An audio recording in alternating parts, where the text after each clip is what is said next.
ঢাকা বিশ্ববিদ্যালয়ের ডাকসু নির্বাচনে সর্বপ্রথম যিনি মনোনয়ন ফর্ম জমা দিচ্ছেন তিনি হলেন সাবেক ছাত্রলীগ নেতা। তার নাম হলো জুলিয়াস সিজার। এই বর্তমান সময়ে এসে বর্তমান বাংলাদেশের রাজনৈতিক প্রেক্ষাপটে এরকম ঢাকা বিশ্ববিদ্যালয়ের মতো একটা শিক্ষা প্রতিষ্ঠানে ডাকসু নির্বাচন, অর্থাৎ যেটাতে আপনার যে ভিপি নির্বাচিত হয়, সেখানে সর্বপ্রথম মনোনয়ন ফর্ম জমা দেওয়া ছাত্রলীগের, হতে পারে সাবেক কোনো নেতা, কিন্তু ছাত্রলীগ তো তার আগে এবং পিছিয়ে ছাত্রলীগ রাজনৈতিক যে পরিচয়, এই পরিচয়টা তো ছাত্রলীগ পরিচয়।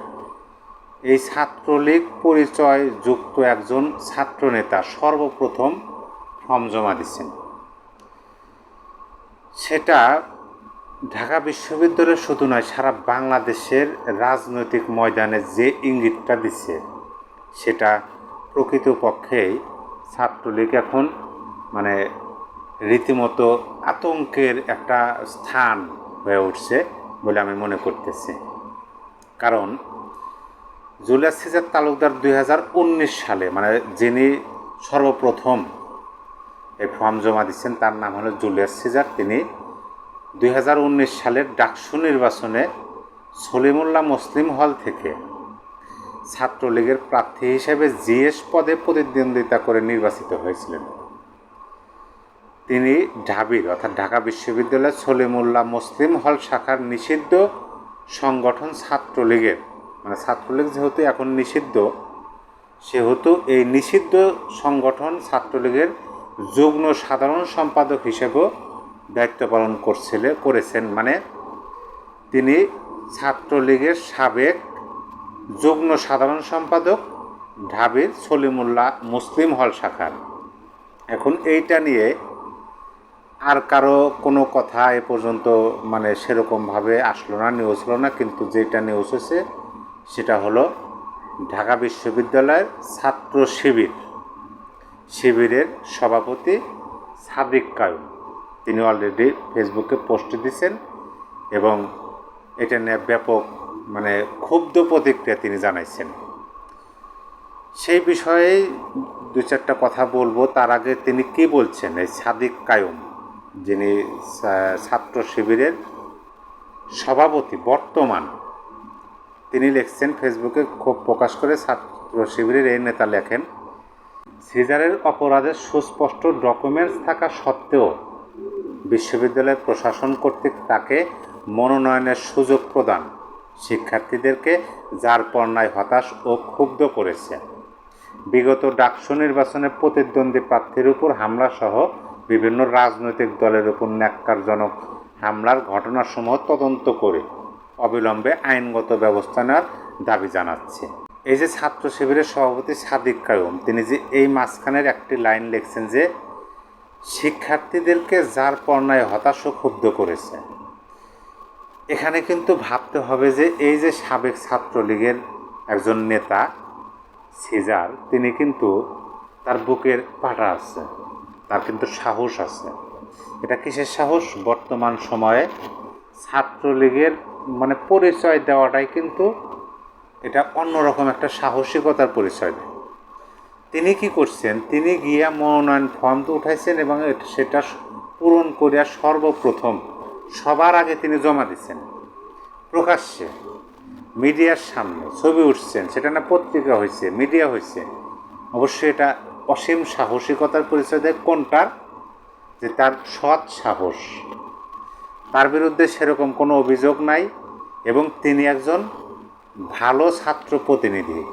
কারণ এই যে একটা প্রতিকূল পরিবেশের মধ্যে দাঁড়িয়ে আমরা তো দেখতে পাইতেছি যে ছাত্রলীগ নয়, অন্য রাজনৈতিক অন্য ছাত্র সংগঠনের নেতারাও কিন্তু এই ছাত্র শিবিরের দাপটের কাছে ঢাকা বিশ্ববিদ্যালয়ে অন্তত তারা ঠিক মতো দাঁড়াইতে পারতেছে না। সেই জায়গায় দাঁড়িয়ে মনোনয়ন ফর্ম উঠানো, সবার আগে পূরণ করে জমা দেওয়া, এটা ছোটোখাটো কোনো বিষয় না এবং এটা আপনার ওই কথার কথা না। অবশ্যই সাধারণ শিক্ষার্থীদের সেখানে মানে ওই সিজারের প্রতি আস্থা আছে, বিশ্বাস আছে এবং তার প্রতি সমর্থন আছে। তাছাড়া এই সাহসটা ওই সাবেক ছাত্রলীগ নেতা সিজার পাইতো না। এখানে যে ছাত্র শিবিরের সভাপতি সাদিক কায়েম লিখছেন যে শিক্ষার্থীদের যার পণ্যায় হতাশ ও ক্ষুব্ধ করেছে, এই কথাটা পরিপূর্ণ ভিত্তিহীন। যদি এটাই হয়, সাধারণ শিক্ষার্থীরা যদি এই সাবেক ছাত্রলীগের মনোনয়ন ফর্ম উঠানো, পূরণ করা, জমা দেওয়া নিয়ে ক্ষুব্ধ হয়ে থাকে, হতাশ হয়ে থাকে, তাহলে তো সাধারণ শিক্ষার্থী তাকে ভোট দেবে না। এটা তো ছাত্র শিবিরের জন্য প্লাস পয়েন্ট হওয়ার কথা যে ও নিষিদ্ধ ঘোষিত ছাত্রলীগের সাবেক একজন নেতা, মানে বর্তমানে তিনি পদে নাই। সাধারণ শিক্ষার্থী যদি তাকে ভোট না দেয়, তিনি তো জয়যুক্ত হতে পারবেন না। এবং তার ওই ন্যারেটিভটা, তার যে কি বলতেছে সাধারণ শিক্ষার্থীরা ক্ষুব্ধ হয়েছে, এই ক্ষুব্ধ হওয়ার পরিপ্রেক্ষিতে তো এই ছাত্র শিবির বা অন্য সংগঠনের যারা নির্বাচন করবেন তাদেরকে ভোট দেওয়ার কথা। কিন্তু ভয়টা কোথায়? এখন প্রশ্ন হলো যে এই ভয়টা কোথায়? ছাত্রলীগের একজন সাবেক নেতা, যিনি 2019 সালে সলিমুল্লাহ হলের নির্বাচিত হয়েছিলেন ছাত্রলীগের ব্যানারে, তাকে তো সাধারণ শিক্ষার্থীরা ভোট দেবেন এবং জয়যুক্ত করবেন। এরকম একটা ভয় হয়তো বা এই ছাত্র শিবিরের মধ্যে কাজ করতেছে যে যদি সে নির্বাচন করতে পারে, তার নির্বাচিত হওয়ার সম্ভাবনাটা বেশি। এই ভয়টা থেকে কিন্তু এরকম মানে নির্বাচনে যেন অংশগ্রহণ না করতে পারে, এই মনোবাসনাটা চলে আসে, যেটা আমরা আওয়ামী লীগের আমলে দেখছি বাংলাদেশের বিভিন্ন আসনে। যে আসনগুলোতে আমরা দেখতাম যে বিরোধী দলের কোনো নেতাকে নির্বাচনের মনোনয়ন ফর্ম তুলতে দেওয়া হতো না, বাংলাদেশের সব আসনে না, কিছু আসনে। কোন সমস্ত আসন? যে আসনগুলোতে দেখা গেছে যে যদি ফর্ম উঠায়, যদি প্রতিদ্বন্দ্বী হয়, তাহলে ওই আওয়ামী লীগের যিনি মনোনয়ন পাইছেন অথবা আওয়ামী লীগের ব্যানারে যিনি নির্বাচন করতেছেন তার সমস্যা হতে পারে। সেজন্য কী করতো, দলের নেতাকর্মী দিয়ে ওই মনোনয়ন ফর্ম যেন উঠাইতে না পারে, উঠাইলেও যেন জমা দিতে না পারে, মানে এরকম একটা বাধা সৃষ্টি করত। এরকম মানে অনেক ভিডিও আমরা ঘুরে বেড়াতে দেখছি, বাস্তব ঘটনা। এখন সেটারই পুনরাবৃত্তি হচ্ছে ঢাকা বিশ্ববিদ্যালয়। তাহলে এটা স্পষ্ট যে ছাত্র শিবির ভয় পাচ্ছে ছাত্রলীগের ওই সাবেক নেতা সিজারকে দেখে। যে সিজার যদি নির্বাচনে অংশগ্রহণ করতে পারে, সাধারণ শিক্ষার্থীরা তাকে ভোট দেবে এবং তিনি নির্বাচিত যদি হন ডাকসু হিসাবে, তাহলে তো ছাত্রলীগ পুনর্বাসিত হয়ে গেল।